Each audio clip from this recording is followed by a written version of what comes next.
こんにちは、斉藤直樹です。今日も気まぐれ添削やっていきたいと思います。今日の作品はこちら。すごくね、華やかなイラストですよね。星月ねねさんの作品で、タイトルは桜をください。春なので桜をイメージして桜をもらいたそうなイラストを描こうと思い、実際に描いてみました。自分的には顔と手がおかしいと思うのですが、どこがおかしいのかわからないので教えてほしいです。あともっと春っぽさを出すためにはどうすればいいのかも知りたいです。できれば透明感も出したいです。自分はまだまだ絵が下手だと分かっているので、バシバシ指摘してもらえると嬉しいです。とのことですね。はい、星月ねねさん、添削のご応募ありがとうございます。自分はまだまだ下手だと分かっているので、バシバシ指摘してくださいってことでね、そのストイックな姿勢、素晴らしいです。このイラスト、僕が思うにですね、色が柔らかくて、全体的に明るく華やかな印象でね、とても優しい気持ちになれるイラストなんですが、言葉を選ばずに、あえて率直に言うとですね、ちょっとだけね、不気味な印象があるんですね。はい。なんでそんな印象になってるのかっていうと、ねねさん、このイラストを描くときに、左右対称定規を使いましたよね。はい。人間ってですね、左右対称のものを見ると、整っているって感動する反面、あまりにも完璧に左右対称だと、なんか整いすぎてて不気味だわって、ちょっとそこに気持ち悪さのようなものを感じてしまうんです。はい。ただ、安心してくださいね。今回は左右対称定規を使って、完璧にシンメトリーに描いた絵から、変形をね、うまく使って、不気味さを取り除き、あれいつの間にか自然なイラストになっちゃった。で、自然さを取り戻すためのテクニックを紹介していこうと思います。で、今回ですね、お気づきの人もいるかもしれませんが、クリップスタジオペイントを使っています。なぜかというと、クリップスタジオですね、バージョン4になってからパペット変形っていう機能がついたんですよ。この変形がかなりパワフルで、ポーズの変形にね、もってこいなので、それを使って添削を進めていこうと思います。この動画を見ていただければ、変形をうまく使いながら、自分のイラストを自然な印象に、そして見栄えよく整えていただくためのヒントを手に入れていただけると思います。ぜひ最後までお付き合いください。それでは早速いってみましょう。はい、では早速ですね、さっき言ったパペット変形ツールを使って、左右対称な印象を緩和していきたいと思います。ちなみにですね、パペット変形ツールは、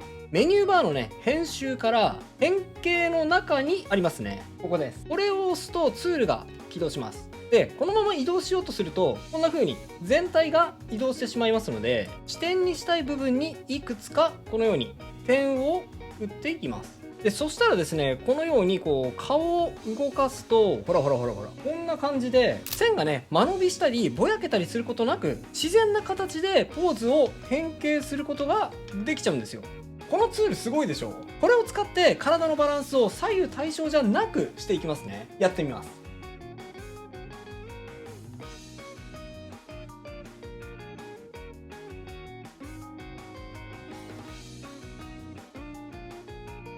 はい、全体的にスーッとまっすぐだった体の流れを変更して、首をかしげてみたり、肩の高さを変えたり、あとは腰をクニッと曲げてね、自然な動きをつけてみました。はい、さらにいきますよ。パペット変形、今みたいに全体に使ってもいいですし、選択範囲をね、このように加えて、部分的に使うのも超便利です。例えば、スカートをブワーッと広げて、動きをつけるのにもかなり便利ですね。やってみましょう。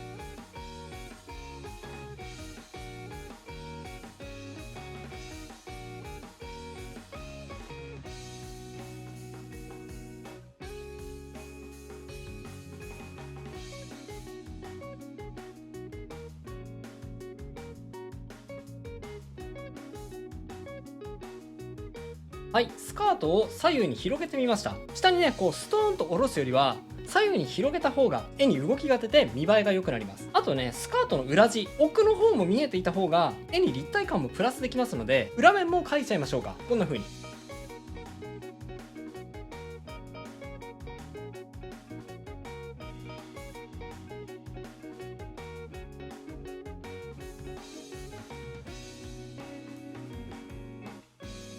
はい、こんな感じです。裏地を描くと一気に立体感が生まれますよね。それと、ちょっとスカートに密度が足りないなと思ったら、こんな風にね、簡単にラインとかを入れてあげても密度が出ていいと思います。はい。わかります。皆さんまだ疑ってますよね。そんな変形しただけで見栄えそんな良くなるわけないじゃんって。はい、わかります。だってね、まだすごく微細な変化ですもんね。でもね、最終的にこの小さな変化の積み重ねが、かなりね、劇的な変化を生み出してくれますので、皆さんそこを楽しみにしてくださいね。さあ、そして腕なんですが、ちょっとね、脇を閉じて、おとなしい印象なので、少し脇を広げて、ここにもね、動きをつけていきたいと思います。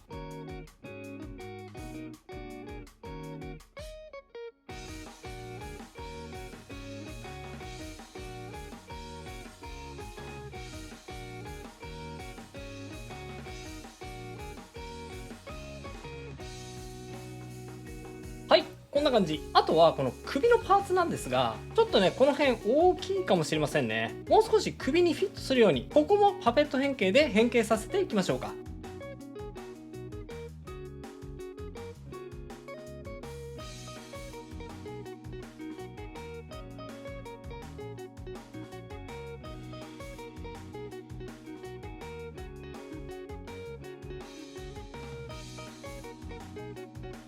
はい、どうでしょう。いきなりね、こう、角度がついた感じしませんでしょうか。なんか動きが出た感じするでしょう。はい、これなんでかっていうと、ちょっとね、この服の構造上、これが正しいのかはわかりませんが、一つはね、こんな風に、後ろに裏地が見えていると、さらに角度が感じられると思います。あともう一つはですね、これが大きいんですが、肩の角度ってね、一見描くの難しいように思っちゃうかもしれませんが、実はですね、ここにある線の角度、この線の角度だけで、肩の角度ってね、描き分けられちゃうんです。さっきはね、左右均等に、こんな風なラインになっていたんですが、僕はですね意識的に向かって左側の角度をこんな風に、そして右の角度を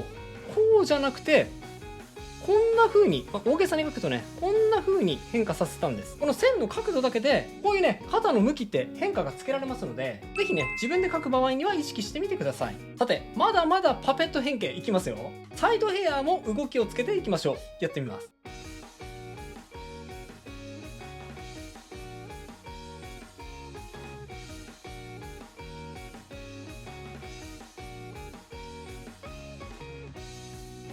はい、下にストーンと動きがなかったサイドヘアなんですが、ここにも変形をかけてぐにゃぐにゃってねうねりをつけてみました。ただねサイドヘアが1本だけだとなんかこうちょっとたくあんみたいで変じゃないですか。なので髪として自然に見せるためにはもう少し毛束を増やしてあげる必要がありそうです。少し増やしてみますね。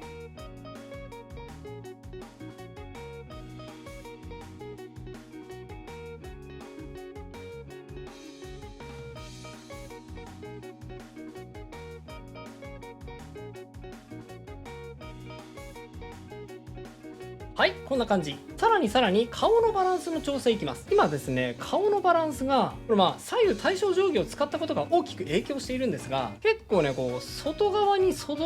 広がっちゃってる印象ですね。もう少し内側に寄せてあげた方が自然に見える気がするので、これまた変形や移動を使ってバランスを整えていきます。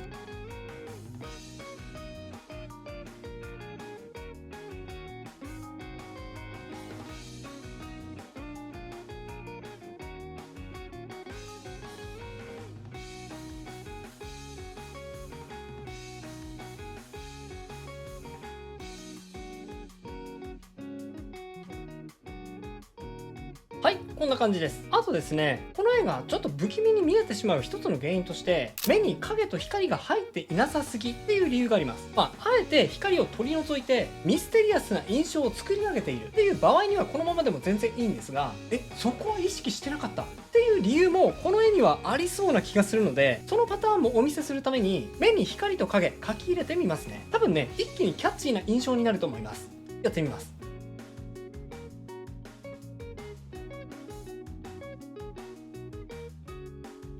はい、どうでしょう。目に光が入って生命が宿った感じ、お分かりいただけると思います。なんか生きてる感じしないなと思ったら、それはおそらく目に光と影が入っていない場合が結構多いと思いますので、そこを意識してみてくださいね。さて、今目だけに影を追加しましたが、左右対称性を崩すためには影は結構大きな役割を果たします。この上からね少し影も描き入れてみましょうか。やってみます。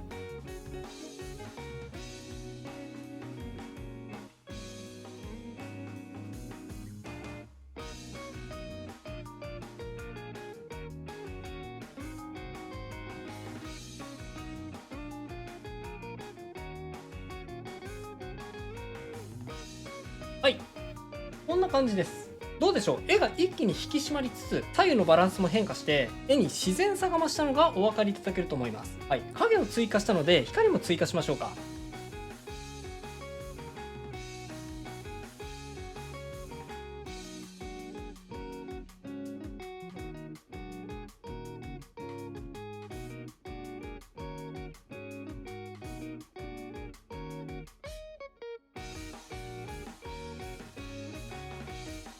はい、こんな感じ。光と影を追加することでキャラクターに厚みが生まれて、よりそこに現実にいそうな存在感が生まれたと思います。さて変形を加えたところでところどころ途切れ途切れになっちゃっているのと、もう少し線をはっきり描いた方が見栄えがすると思うので、線が途切れてしまったところを中心に線を整えていきますね。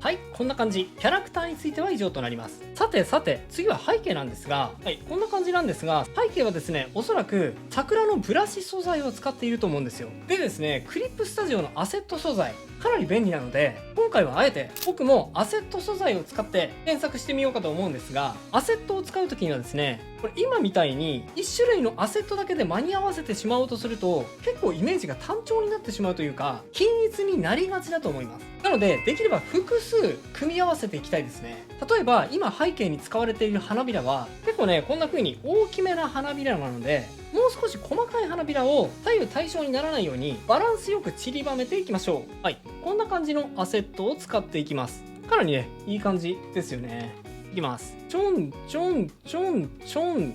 ちょんちょんちょんちょんちょんちょんちょんちょんと、はい、こんな感じで、さらに花吹雪みたいなのももう少しあってもいいかなと思うので、花吹雪ブラシも使って密度を高めていきましょ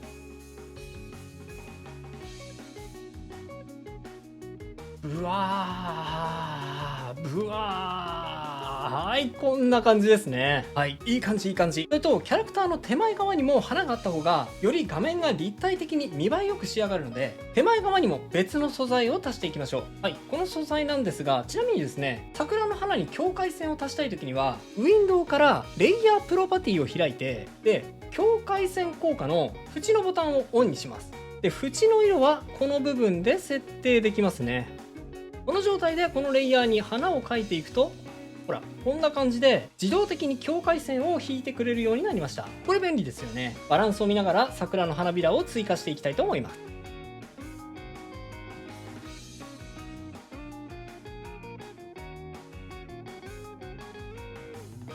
はい、こんな感じ。数種類のアセット素材を組み合わせることによって画面に変化が生まれて、すごく華やかな印象になりましたよね。ちなみにアセットを検索するときにはこのクリップスタジオアセッツっていうページから、はい、今回は桜のアセットを使いますから、こんな感じでね、桜で検索するとたくさんヒットします。その中から気に入ったものをクリックして、このダウンロードボタンを押すことで自動的にクリップスタジオペイントのダウンロード素材の部分に保存されます。で今回はブラシの素材をダウンロードしたので、この素材をね、このブラシの中にドラッグすることで、はい、使うことができるようになりました。ちなみにクリップスタジオのアセットは商用利用、非商用利用ともに可能です。はい、めっちゃ便利ですよね。最後にちょっとだけぼかし効果も加えてみましょう。これでも単調さを緩和することができます。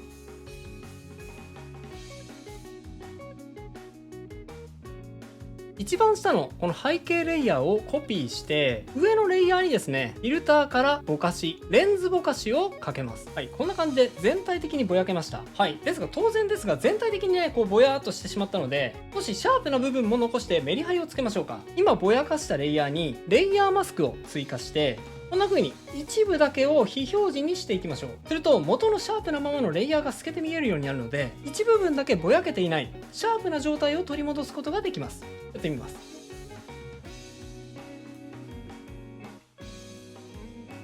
はい、いかがでしょうか。今回の添削は以上となります。並べて比較してみましょう。右がビフォー、左がアフターです。ビフォーアフター切り替えてみましょうか。パッカーパッカーパッカーパッカーパッカーパッカーと、はい、どうでしょうか。パペット変形機能、そしてアセットやフィルターをうまく使って自然で動きのある密度のあるイラストに仕上げることができました。もしね、なんか動きが足りないな、単調になっちゃったなって思ったら、この動画を参考にしながらご自分の絵を変形してみてください。きっとあなたの絵のクオリティを1段階引き上げることができると思いますよ。それと今回はポージングについての添削が多かったんですが、ポージング苦手なんだよな、どうやって練習すればいいのっていう人もいると思います。そんな方にはこちらの動画、完全版ポージングをうまく描く方法がおすすめです。初心者でも棒人間から順を追って見栄えのするポーズを描くコツについて紹介していますよ。興味がある方はぜひチェックしてみてくださいね。それでは最後にあのコーナー、気まぐれじゃんけんのコーナーです。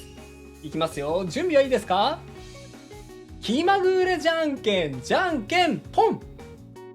それではまた次回の動画でお会いしましょう。バイバイ。